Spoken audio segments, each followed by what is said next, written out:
It's funny, I'm not looking at the TV anymore.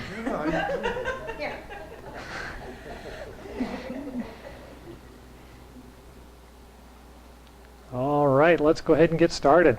So welcome to the new solar year. The new lunar year will be the first week in February, and it'll be the fire dog, or the earth dog year. Wood dog. Uh-oh, I'll have to look it up. It's the dog year. It's my year.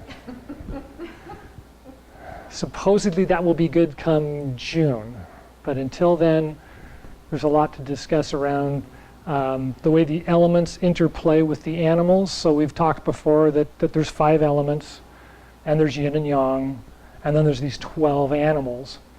And so even though this year is the wood dog year or the earth dog year, I can't remember which, it still has some fire left over from the fire year, right? Because we had 2 fire years in a row. So that element lingers, but because it's a dog, it'll actually put out the fire by May.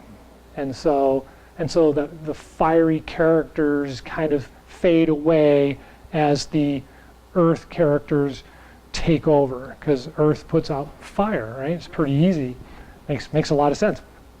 And so things will settle down somewhere around May. Everybody's going to go, why can't we just all get along? And then all this banter should calm down, and we should actually start, everybody should be starting, oh, why did I do that? Oh, now I get it, kind of situation. So we could see that on a big picture. We could see that just locally, whatever. So anyway, that's stuff to think about. But we're just at the changeover for the solar year, which is the way the Chi is monitored. And so some of you may have noticed in the last couple weeks, you're either not sleeping well or you're waking up suddenly earlier in the morning than normal, and you're feeling like you want to get up and do something. And it's like, what the heck's going on? Well, the Chi has changed, right? That yang is not hiding inside anymore. It's starting to flare up a little bit because it's trying to get going, right? And so we start feeling that happening, but we can't just fan it and get it going, right? That's a bad thing. Yin has to carry it around and nurture it like a little baby. So we often say that yin becomes the grandmother, and yang is the newborn emperor's son, right? Because we're talking about higher order in the heavens and on earth, according to the Chinese philosophy. And so it's the emperor's son that grandmother is taking care of. And so that's really important. And so it was a good reading today, right? Work kind of comes out as a good reading. It's still the same job, right? It's just you don't necessarily do it full out this time of year. You've done it full out properly last year in summer, and so now you don't have to. Now you can just kind of go along and do the job without having to just be going crazy, right? So that kind of reports back to this whole idea of appropriateness for the season, and how each season kind of feeds the next season. With the proper action, you get response. And the response doesn't happen right away. The response happens in the next season, and then it becomes solidified in the middle season, right? So summer, winter, and fall, spring. All right, any thoughts about that? I'm sure the reading was wonderful. Everybody loves that reading for some reason this time of year. I don't know why. So with that, what we do find is that we want to get up and do something. Right? And if you're a runner, fine. Now's a good time. The body says run. That's great. But most of us aren't runners anymore. We do other things, and so it's a matter of, of that little bit. Add just a little bit and see how it feels. Listen to yourself, right? And find out what your body response is.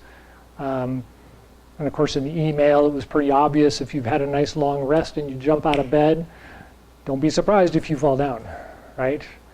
You kind of got to get up gently. So let's take our seats for a moment and think about that. So every year about this time, we talk about it. I'm going to move out to the edge of my chair, and then I'm going to bring my feet under me just a little bit so I can roll forward and feel solid weight on my feet, right? If I roll forward, I should feel all the weight on my feet, And if I don't, I want to move them in a little bit and possibly turn them out just a little bit until I get that sensation where all I have to do is just kind of lean forward and stand up.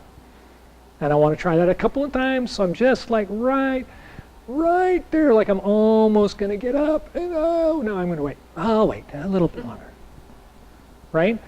So this is a really good exercise first thing in the morning for the next month, right? You roll out, you get on the edge of the bed, and you kind of go, okay, yeah, this feels okay, you know, and then get up and go. But just doing that a couple of times every morning for the next week or 3 resets the balance, right? It resets the spine, it resets the nervous system. Everybody understand about the ear having balance, right?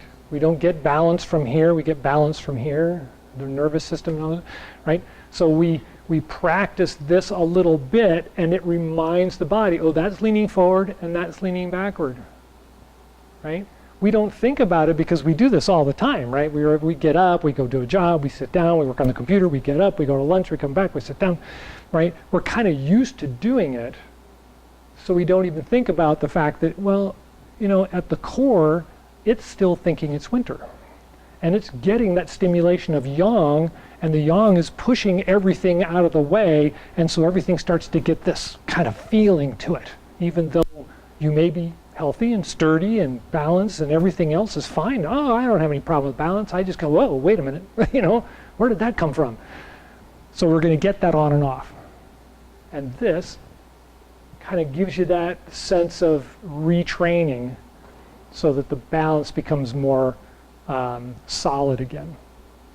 So far, so good? Okay, let's go ahead and stand up. You guys can move forward. I'm going to move my chair out of the way because it's in the way. So start in the standing position, and we're going to review some of the standing position feelings. So the feet should be flat on the ground, and the easiest way to do that is to bend the knees slightly and stretch out the toes, and then grip the ground with the toes. And you kind of feel the heel and the toes grabbing onto the ground, and that's a good feeling. So you want to feel that feeling in the feet. You want to lift up the head.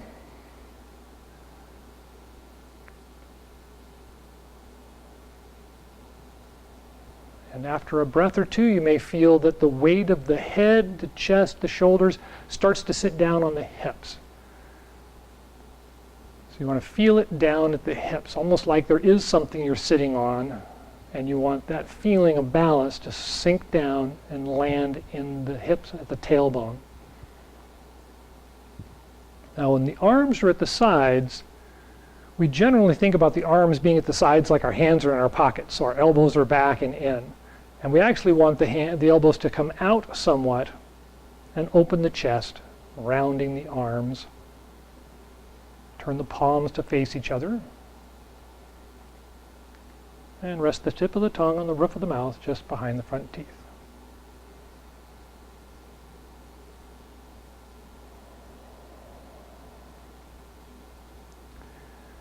I'm going to come back to breathing in just a moment, so let's review.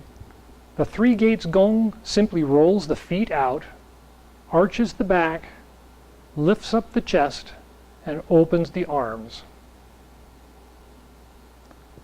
And then when you exhale, it reverses. The arms close, the hips tuck in slightly like you're going to sit down, the feet roll to the inside, and the knees bend just a little bit. So 3 gates, rolls out, inhale, arch the back, lift the chest, open the arms, and then exhale, rolls down the body, arms come in, hips turn in or under, feet roll in. One more.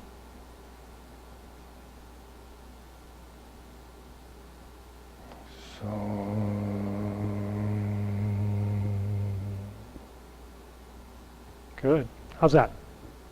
3 gates is pretty simple, right? Now, we do 3 gates very, very often simply because it is the root of all the rest of the exercises. So it's really good to just kind of get into that natural rhythm of rising and falling with the body rolling as we move. And then when we go into the first moving gong, you're not so out of balance, right? We just talked about that whole idea that we kind of go through that balance exercise because we're a little out of balance. I've been doing this for how long? And for the last 2 weeks, when I do first moving gong, and I'm like, whoa, whoa, right? Everything just kind of feels wibbly, wibbly wobbly, right? And so we want to start in the standing position and roll to the heels without actually rolling backwards. So try not to lean back to get to your heels.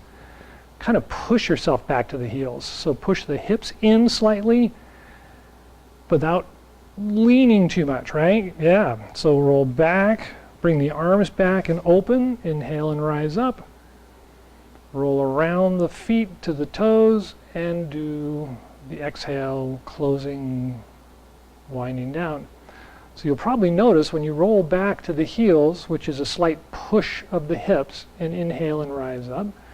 When you roll forward, it's almost the same thing. You're kind of tucking the hips in like in 3 gates, and that pushes you to your toes. You don't really have to roll the head back and forth. It happens in the body, right? Roll back, inhale.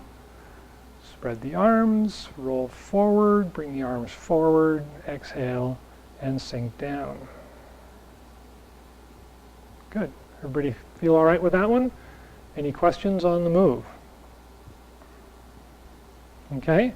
Second moving gong, I like to put my feet out a little bit further and turn my feet out to the direction my knees are going to bend. So if you bend your knees and look down, your foot should disappear. If my feet are like this and I bend down, I can see my toes. If my feet are like this and I bend down, I can see my toes. So I want to have them right there where they kind of disappear. And then as you bend down, you actually want to sit down, right? Like we talked about. There's a chair there and I'm going to sit down on it. So I'm not doing this and I'm not doing this, right? I'm sitting down. We have that nice feeling of sitting down, and start on the heels and then come up and out to the toes, around, and then back down again. So again, on the inside of the feet to the toes, across the toes, around the outside of the foot to the heels, and back down. And if you like the Herculean exercise, you come all the way up. And as you sink down as far as you can. And up. And down.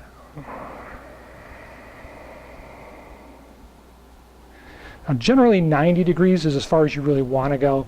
I've seen people do it like that and it's kind of like, yeah, okay, great, showing off, right? So reverse is pretty much simple, right? It's the same thing, only it starts by rolling back through the belt channel to the heels, out to the toes, and back in and down. One more just for fun, back to the heels, out around the outside to the toes, inside of the feet, down and in. Good. Any questions on that one? Excelente. So then the last one is the belt gong. The last one we normally do is the belt gong. So the feet are about shoulder width apart and parallel. And all we're going to do is we're going to roll from one side to the other side. So instead of going from inside to outside, right, we're going from the left side to the right side. And I want to go around my belt, but I can't go around the belt, right? So when I come over here, I'm actually going to go out like I'm coming around the back and then come in. So the feet follow. When I'm here, I'm on my toes. And when I'm out here, I'm on my heels. It kind of seems counterintuitive, but obviously with a little explanation, you can see why it rolls like so.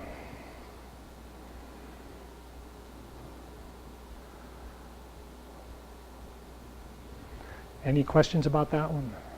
So can you say one more time? Where are you on your post and where you're here? So I can't put my hands back here when I'm doing it like this. So when I go here, and so when I'm coming out and around this way, right? Yeah. I'm back there. Right. So that's the heels. Right. When I'm here, I'm on my toes. When I'm out here, I'm on my heels. And when I'm here, I'm on my toes. It is counterintuitive, but It is counterintuitive, but we think about the body being out there, like this, right? Because the back is out here and the front is here, so it flips out. Then it kind of makes sense, but it takes a bit of an explanation to get it together. But we'll go over it more. This is just a refresher so that when we're moving towards them, as we move further into the yang season, we will be more comfortable with it, right? Okay, so let's take our seats.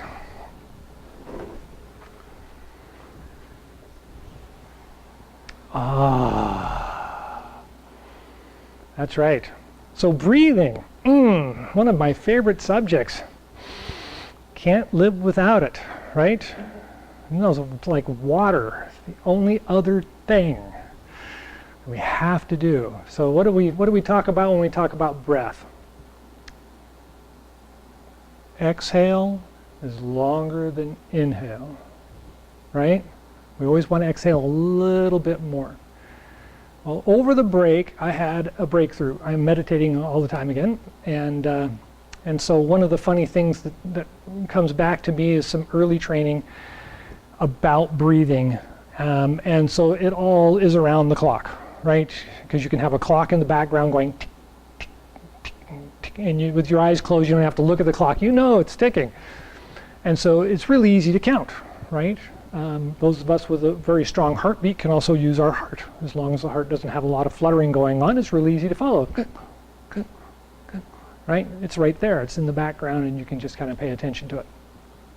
So the idea of that came back to me was that you really should be exhaling twice as much as you inhale.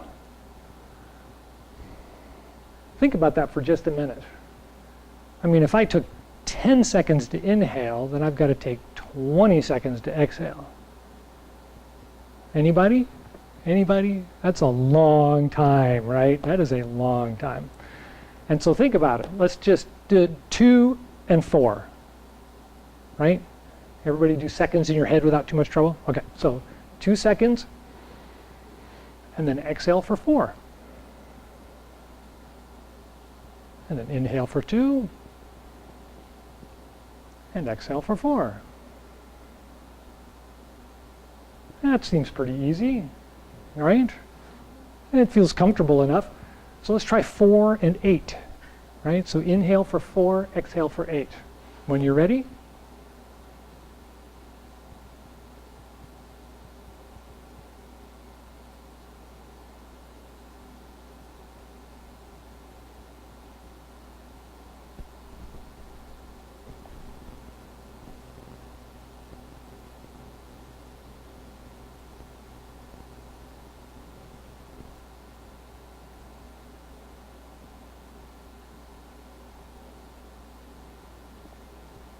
anybody?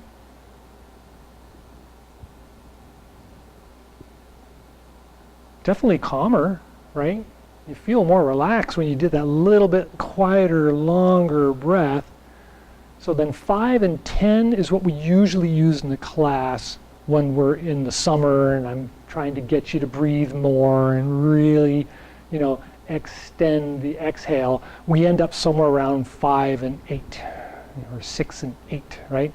And so push it towards 5 and 10. Everybody got that?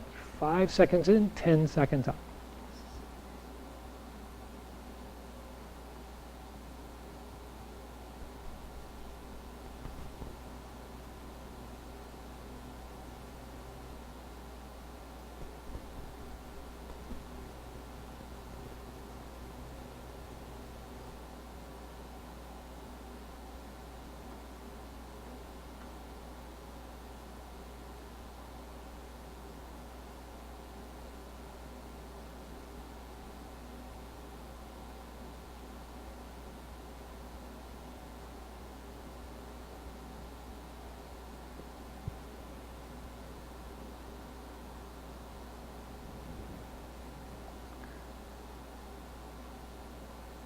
All right. Anybody?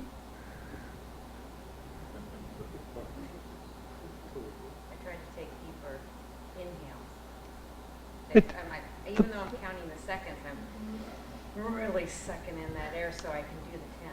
Well, and that's where, right, and that's where it starts to really get funky, because when I read all of the books that I've got on Chi Gung and martial arts and breathing correctly and all those kinds of things, they really say, you know, you should be relaxed on the inhale and you should be relaxed on the exhale. Well, I'm doing two breaths a minute during my meditation. That's 10 in, 20 out. You get to like 14 and 15 seconds on the exhale, and you're going, come on. Right. But you're trying to be slow, right? You don't want to just go, because then there's nothing left to exhale. So it's this really slow, patient, and the body's heaving, kind of, oh, no, keep going, you can do it, you can do it. But you really do get to that state of, you know, even if it feels a little odd, it's not uncomfortable. And it really does kind of set the body in this relaxed kind of, you know, frame of mind of, I'm only thinking about the breath. I'm only thinking of the breath. I'm only, you know, and you really have a hard time thinking of anything else until you've done it for a couple of weeks. And then it's kind of like, okay, well, now I can just know when the inhale's enough and when the exhale's enough because I've done it enough. And is the brain going to go someplace? Well, no, because I'm trying to not exhale too quickly while I'm, you know.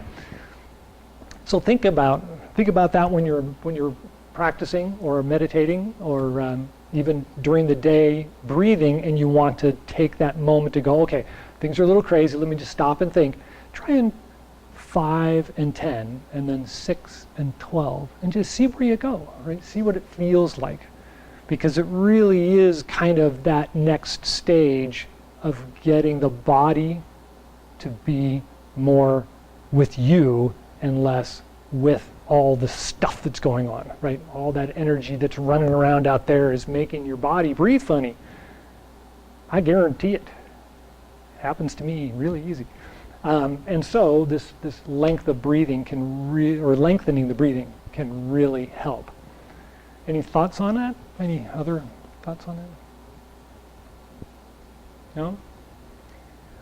Well, I still want to do the quiet gong exercises. Is everybody going to be okay with that? If you have to go ahead and just get up and quietly go. So let's move to the edge of our seat.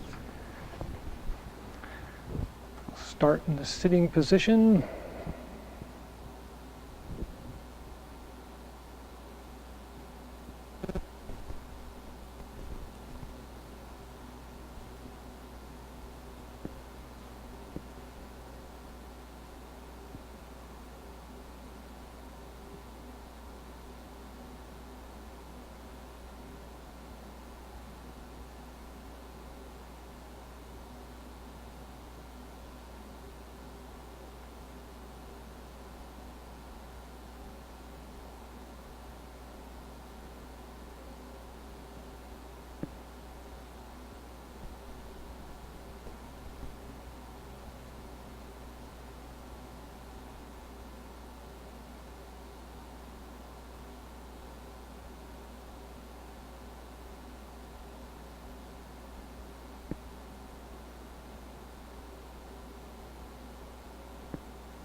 And when you're ready, abdominal massage 9 times clockwise.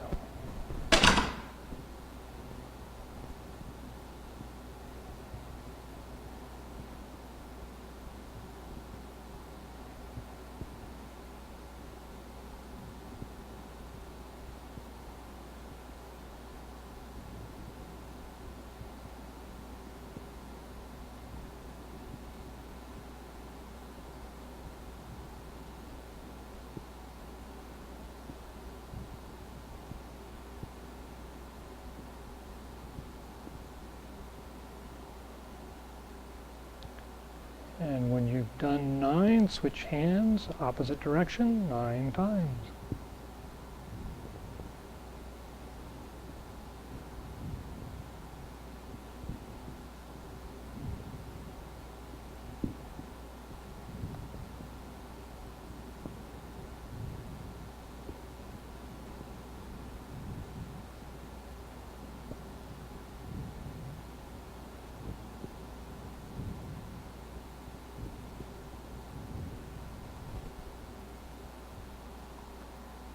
And when you're done, the hands return to the original position, clicking the teeth 36 times.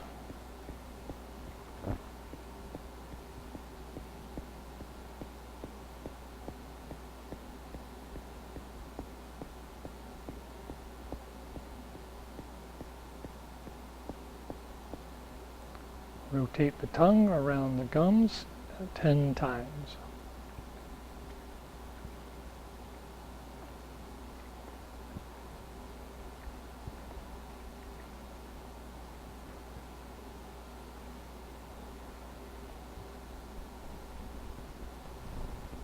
And then gather and circulate the saliva. Make sure to bathe the tongue and then swallow to the dantian in 3 portions.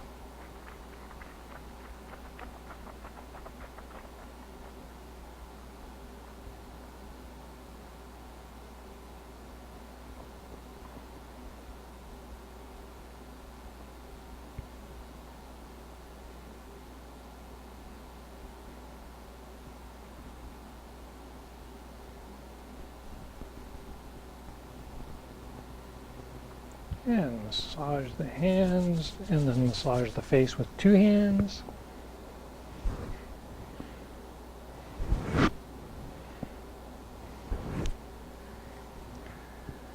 And then massage the face with 1 hand.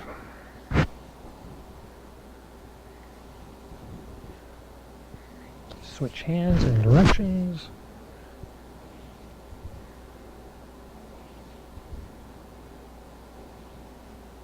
And then cup and massage the eyes, and then press out to the temples, and then massage the scalp with the fingers,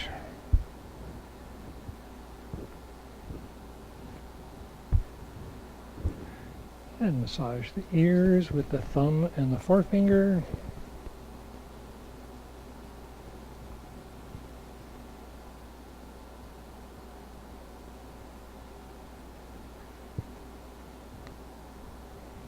And kidney breaths.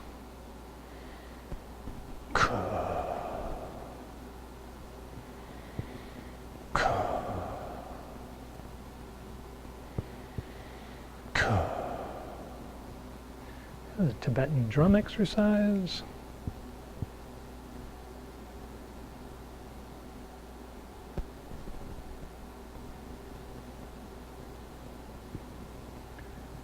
And then use the fingertips, massage the neck and the top of the shoulders.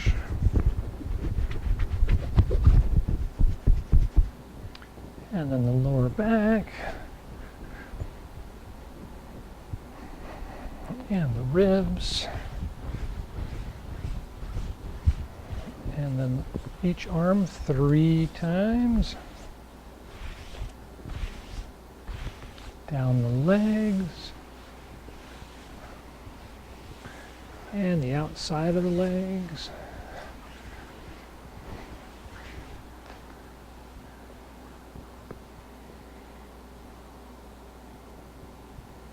I see a lot of smiles. This is a good sign. Any other questions? No? Let's finish with the closing exercise if you've still got some time.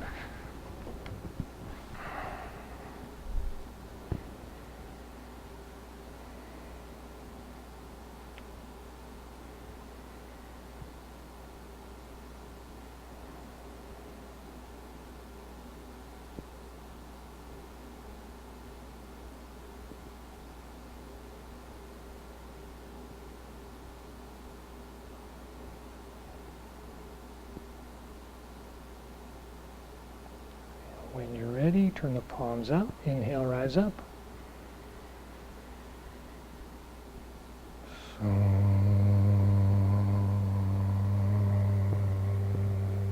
Take a breath at the heart and lungs. And the Dan Tian and Ming Men.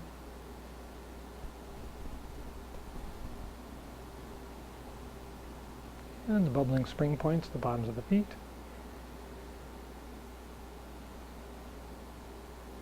And then take 3 short breaths and think about that energy connecting deep into the ground.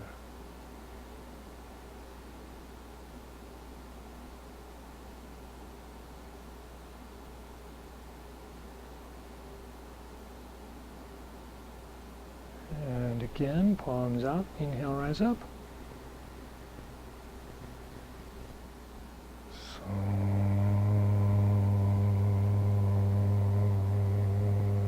Take a breath at the heart and lungs.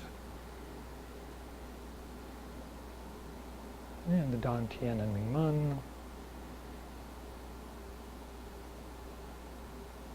And the bubbling spring points.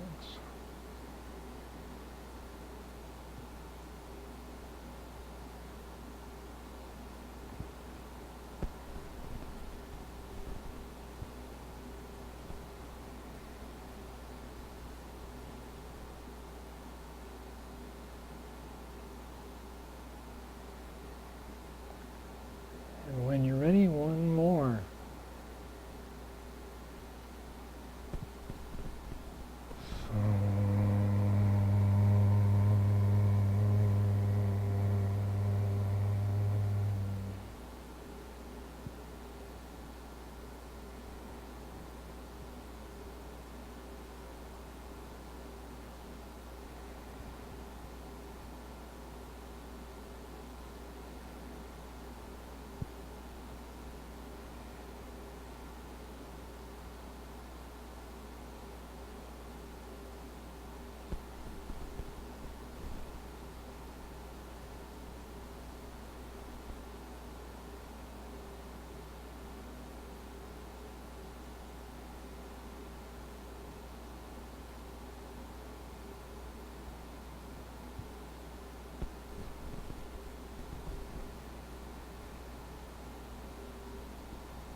Right. Any last thoughts or questions? Well, thank you all for coming. Enjoy the new year.